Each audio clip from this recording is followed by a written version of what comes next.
Well, tomorrow is the 60th anniversary of the Kennedy assassination. For reasons that we've gone through, people are still very interested in this event, which really does sort of mark a change in everything that happened after it when it comes to American history. It also serves as the backdrop of a fascinating story written by a great writer who's also something of a Renaissance man. He's a writer, a director, a producer, whole bunch of film and television credits to his background, huge background in computers and engineering. He's worked with the House Committee on Science, Space, and Technology, and he's written a whole lot of books. He's written novels, also done a lot of other things. He is really kind of like an onion. You pull back a layer, and there another one is right there. Very pleased to welcome best-selling author Tom Avatabli, whose newest book is Ask Not, a JFK Murder Mystery. Tom, it's great to see you. Great to see you, Frank, and thanks for that wonderful introduction. I don't get paid enough. I just realized that. Yeah, you and me both. All right. Hey, you were in the fourth grade when JFK was killed? I was in Mrs. Tronconi's class and came over to PA system, and in fact, I dedicated the book to her because she explained to us what that meant. And 3 days later, I wrote a composition, one of my first writing endeavors, and she gave me an A on it, and it was all about Kennedy. And she had taught us about it, and then I kind of regurgitated it. Interesting, though, Joey Lands was the kid in class who could lick the bottom of his shoe, and that was his claim to fame. And as soon as we heard about this, Joey Lands said, we should bomb Russia. But of course, in fourth grade. In fourth grade. Mm-hmm. But of course, he had no idea who killed Kennedy. And today, 65% of the American public still have no idea who killed Kennedy. So we're in the same league as Joey, you could lick the bottom of his shoe. I want to talk to you about your new book, Ask Not, but talk to me about the significance of the Kennedy assassination in altering the American mindset. As someone that remembers, because in fourth grade you remember what's going on, what America was like before and after. Well, for a lot of people, and again, it's not a monolithic group. For a lot of people, Kennedy represented hope, youth, prosperity, a new frontier. His inauguration speech asking for personal responsibility. That's not what you can do for your country. That's what your country can do for you. It was a whole new paradigm. The old men were gone, and this young, vibrant, energetic man and his wife were now leading the country, and he had different ideas. Those ideas got him killed, by the way. But he had different ideas, and his idea was war was hell because he was involved in war. He was a hero, World War II. He knew the cost of battle, yet he was a silver spoon kid, so he was straddling both worlds. And he didn't believe in Vietnam. He didn't believe in the Bay of Pigs. He didn't believe in the CIA being, the all-powerful thing it was. We didn't know any of this, of course, back in this. We were watching Leave It to Beaver. Everybody was happy. Things were good. Prosperity was up. The baby boom generation was growing up, as I was a part of. The World War II generation was, settling a lot of old scores with their lives coming back from the war and getting Levittown and all this stuff was going on. It was great. And then bang, we were all rudely awakened and kind of rocked out of our existence into this gruesome reality, which memory kind of fogs it, but nobody saw the Zapruder film for 12 years later. So all we had was the assassination of a president, and assassinations in American history are far more frequent, and attempted assassinations far more frequent than anyone would think. Even FDR, they tried to kill him. So it's not far into our political nature. But this young president, the promise that he held for many people was how could that happen? And then wrongly characterized as a lone nut, it seemed Oswald was the least significant among us who could take out one of the greatest among us. And that upset a lot of people, that we were all that vulnerable. It seems that the Kennedy assassination, along with Watergate a decade or so later, it led to a new level of cynicism among the American public. Do you agree with that? I do, but there was a 12-year coma, okay? It's not, it compresses when you think about it, but the first discordant note and what we're talking about really, let's just go back for a second, is the Warren Commission. The Warren Commission was a pseudo-governmental agency that was created by LBJ in fear of the Russians, okay, because he felt if Oswald was seen to be a communist, that the American people would be hankering for a war with Russia, which would be nuclear. In fact, when he strong-armed Earl Warren into taking over the commission, he actually had him crying. He said, "You're going to be responsible for the death of 40 million people, if this gets out that this boy was a communist," all that stuff. So, but nobody in America, we were living in a coma. In 1966, Arrest or Judgment came out, Mark Lane. That was the first real shot across the bow that maybe we weren't being told the truth.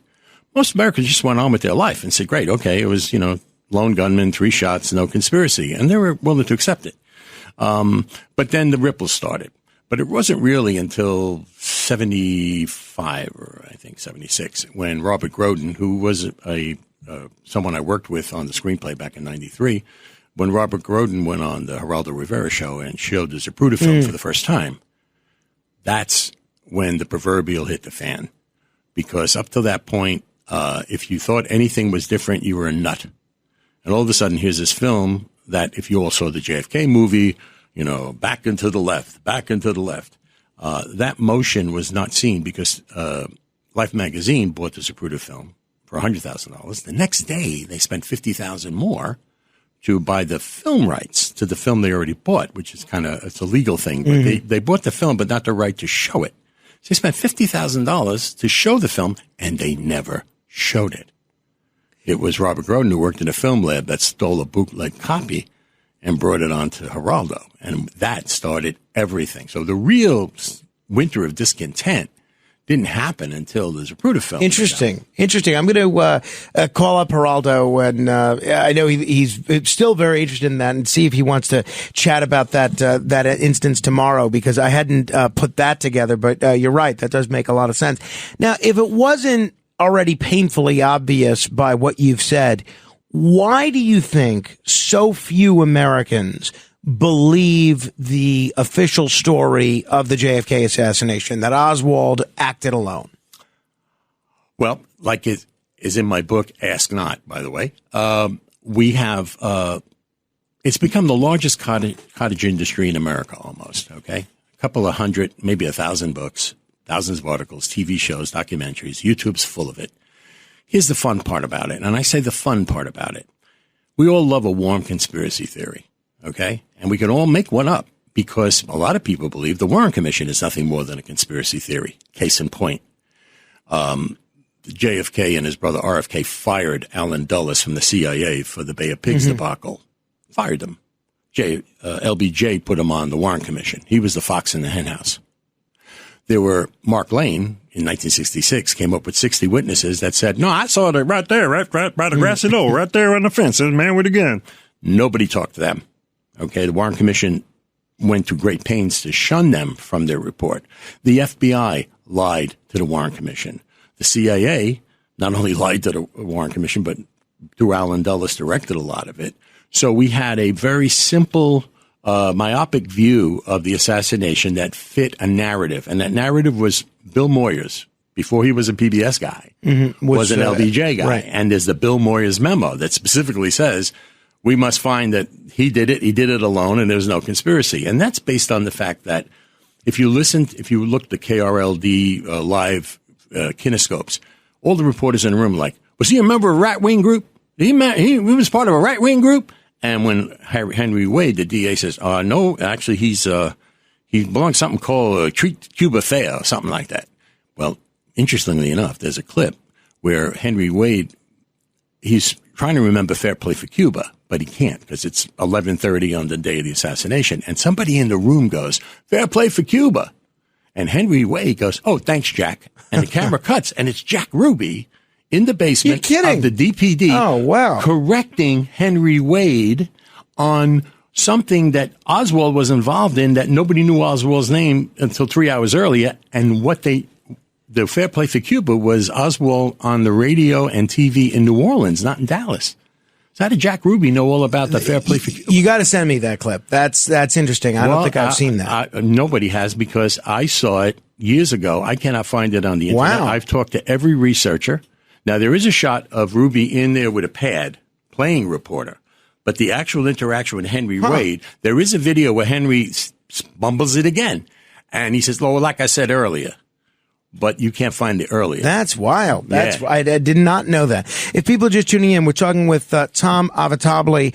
His newest book is Ask Not. It is a JFK murder mystery. You can get it on Amazon and most other places books are available. And or really simple, go to asknotbook.com.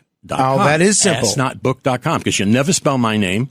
Exactly. I was going to give the web address based on your last name, but I didn't even attempt. Asknotbook.com. So you started this in its current form, basically, in 1993. You were writing and researching a screenplay. What was the screenplay that you were writing and researching? The screenplay was called Ask Not, and it was based on the 30th anniversary. We're now at the 60th. And it was a story about a long-haul trucker who can't deliver his books to the Texas School Book Depository because the president's in town screwing up the traffic. So he stands on Elm Street with everybody else. And when the president motorcade goes by, bang, bang, a lot of pandemonium. He hits the dirt because he was in Guadalcanal. And as he's laying there, something hits him in the face, and it's a Polaroid, an old Polaroid, you know, the kind that you had to peel back to see. Sure. And he looks at it as a drop of blood on the Polaroid on the back. And he sees all of a sudden people rousting people, pulling their cameras, pulling their film and everything. So he puts it in his pocket kind of absentmindedly, and he gets jostled by a Secret Service guy or a cop. And he says, "What do you got in your pocket?" And he reaches in his pocket, and it's a Oklahoma speeding ticket. The cop throws it on the floor. He goes back home to his little trailer. He's a cigarette smuggler on the side. He makes trips to Mexico, and he gets the cigarettes without the stamps on them. So his trailer's full of them. He's got a Mexican wife and her mother living in the trailer. And he goes back and he opens up the Polaroid, and he just loses it. What he's got is a picture of the guy behind the fence shooting the president's head exploding, which is Mary Mormon took the only Polaroid we have, the only picture we have. But the next picture she took was right in sync with the headshot in my book. And that became Mormon number 7, Polaroid number 7. But how come the screenplay didn't come to fruition? It sounds like there'd be quite especially going into the 40th anniversary 20 years ago, it sounds like there'd be quite an appetite for that. Oh, I have a funny story about that. I raised $1 million to make the movie from a guy. I knew I had this deal. He was a big Wall Street trader. When I went into his office, he had the fender flags from the Lincoln Continental from Dallas. He had bought them for $20,000 in auction. So I knew I had a fish on the line. Great guy. But I knew he loved JFK. And here was a movie, Ask Not. And he gave me $1 million. He said he'd give me more, but I had to go find more money. It was like the Wizard of Oz. Right. Bring me the broomstick of the Wicked Witch of the West. Anyway, I made a deal with somebody in New Hampshire to hook me up with somebody in Georgia. The whole thing was a scam. Did you know there was a GBI, the Georgia Bureau of Investigation? I did not. I didn't either until I had to use those guys to try and get my money back. But I lost a lot of money trying to get the funding. Well, that's a shame. It is. So that kind of fell through. And like my character Cyrus says at 30 years, nobody cares anymore. So he feels he can sell this thing.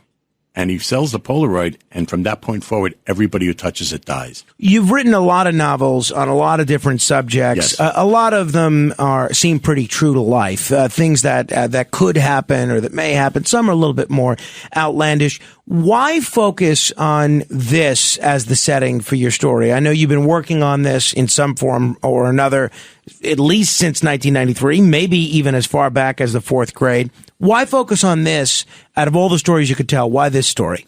Well, actually, point of fact, in June, RFK Jr. announced he was running for president. And one of the fun things he said was, I have proof that the CIA actually said, well, I have proof. I can't do him, but I have proof that the CIA killed my uncle. And when I heard that, I knew we were headed for a major confluence or perfect storm, because the 60th anniversary is coming up. And here's the nephew of JFK saying he has proof. His father was the attorney general. So I said, this is going to trend. This is going to start bubbling on that new thing called the internet. So I called my publisher and I said, listen, I've got a screenplay that's essentially an outline. Let me blow it up into a book. And he said, I can't touch it for 10 years. It's crazy. You're crazy, But actually, he said 10 months. So I found a publisher in Florida who said, I have no problem getting it out for November. So we rushed it into production. So the first book was rushed to judgment in '66 by Mark Lane. Then I rushed my little book into production. But it was based on JFK. And then something happened while I was writing. And this is really interesting, Frank.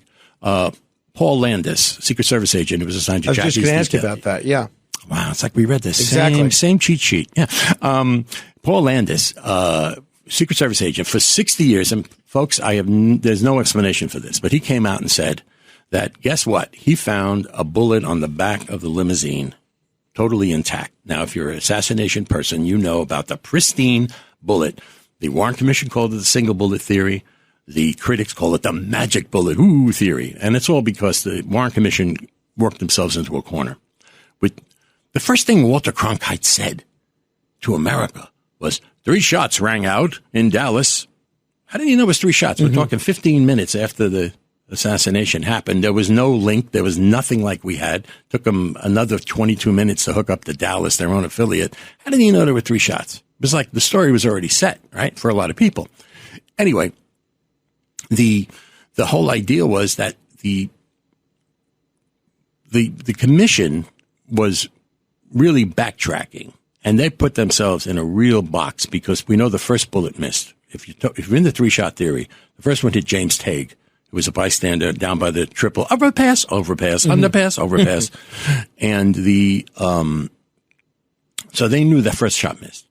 The second shot, they had to figure, was the one which was the magic bullet, because we know the third shot, as brutally shown in the Zapruder film, was the one that hit Kennedy in the head. Right. So, but they had 7 human wounds. Through Kennedy, through Connolly, through Connolly's wrist, laying in his thigh, and then, according to the theory, fell out of his thigh in the hospital, wound up on a pristine stretcher with no blood on it, and an orderly on his way to the bathroom found it. Well, some people do question Paul Landis and that. 100%. And I'm with you on that. And I just want to say, there's only 2 things we know about the Kennedy assassination. The president's dead and Ruby shot Oswald. That's the only 2 things we know. Everything else is up for grabs because there was no documentation. So Paul Landis, when he came out and talked about, he had 2 stories. He had an A story and a B story. The A story was the magic bullet. The B story, that's the next 60 years. That's the next 60 years of conspiracy theories. He said he found bullet fragments in the back seat. Freeze frame. Tom Wicker, New York Times reporter. 50th anniversary, Times Center, New York. There's Tom Wicker, there's Dan Rather, there's Ike Pappas. All these people who are famous in news, mostly because on their sleeve is the stripe that says Dealey Plaza, by the way. They're all up on the stage and they're doing their remembrances of that day in Dallas. And they're waxing elegant. These are reporters. These are writers. These are people who know English. So Tom Wicker tells this great story. Like what I remember, and I'm paraphrasing, what I remember most about that day was the bucket. There was this bucket and it had water in it. And the Secret Service was washing down the back seat. And when they squeezed the sponge into the bucket, it made the most incredible shade of crimson water. And the audience went, ooh. That was his memory. So at the end, they had questions. And I got up on the mic, and I was the last one. And I said, excuse me, Mr. Wicker has just described, the desecration of a crime scene. Has any of you ever worked a crime? And they shut my mic off. But here's what we got. We have a live, and I have pictures of that bucket outside Parkland Hospital exactly as he described it. The Secret Service washed down the back seat at the orders of LBJ before the president was even pronounced dead. What Paul Landis says is he pocketed the magic bullet. Okay, take that for what it's worth. But he talks about 2 fragments in the back seat. The entire 1,600-page, 26 volumes of the Warren Commission only mentioned 4 fragments. They were in the front and 1 under Nellie Conley's seat. There was no mention of anything in the back seat because those bullet fragments could have been washed into that bucket that Tom Wicker saw in that beautiful crimson water. Wow. If people are just tuning in, we're talking with Tom Avatable, the author of Ask Not. You can go to asknotbook.com. So it is fiction, but there are a lot of elements of nonfiction in the book. Oh, my God, obviously. yeah. Tell me about the character Hank Larson. Hank, I grew up really admiring airline pilots. Okay. To me, most of them came from the war. They had nerves of steel. I remember when one of the planes went down, the last thing that was on the voice cockpit reporter was a guy went, damn. That was it. His whole life was just about to be extinguished. And he didn't curse. He didn't scream. He was constant professional all the way down into the ground. And I thought these guys were amazing. So in 1993, I made my protagonist an airline pilot because the book is actually a transcontinental chase. He's chasing down all these artifacts and chasing down all these things about the Kennedy assassination 30 years later, 1993. So he needs to jump planes and fly all over the place. So as an airline pilot, you take a jump seat or you deadhead And, you just get a lot of courtesy flights and stuff. So a major part of the logistics of the book have been absolved by the fact that he's an airline pilot. But he was also a war hero. Gotcha. Yeah. So his brother dies, and his brother was, heavy set, not really a sports guy, but his brother was the writer for like all these magazines like Playboy and We at the time. And he wrote all these stories about like, the aliens and the UFOs and, all the strange cult things, and of course the JFK assassination, which was fodder for these magazines. My guest is Tom Avitabile. He's the author of the book Ask Not. You can check out the book, asknotbook.com. Get yourself a copy. All right, Tom, the $1 million question. Obviously, Ask Not is a fictionalized account of something that could have happened. Yes. What do you think did happen? God's honest truth, with everything that you've raised, everything that you've talked about, thinking about this for the last 60 years, what's your best guess as to what the truth is about the Kennedy assassination? What I'm going to tell you is just as valid as anything else anybody else can tell you, unless they exhume and reanimate Oswald and Kennedy. Just as valid. I've come to believe, and I did believe in the Warren Commission, but I come to believe that what Oswald said is probably true. He was a patsy. He was set up. There's some incredible stuff with George de Mohrenschildt, who was Uncle Georgie to Jackie, who put him in the school book depository. I mean, it gets wacky and crazy. But he was seen in the lunchroom at the time when the motorcade was supposed to pass by two women in the Warren Commission. George de Mohrenschildt. No, Oswald. Oswald. I'm sorry. Oswald was in the lunchroom. Now, he didn't know that Kennedy had decided to stop and shake hands, so the motorcade was delayed. It was supposed to be at the Trade Mart at 12:30. That's when he was shot.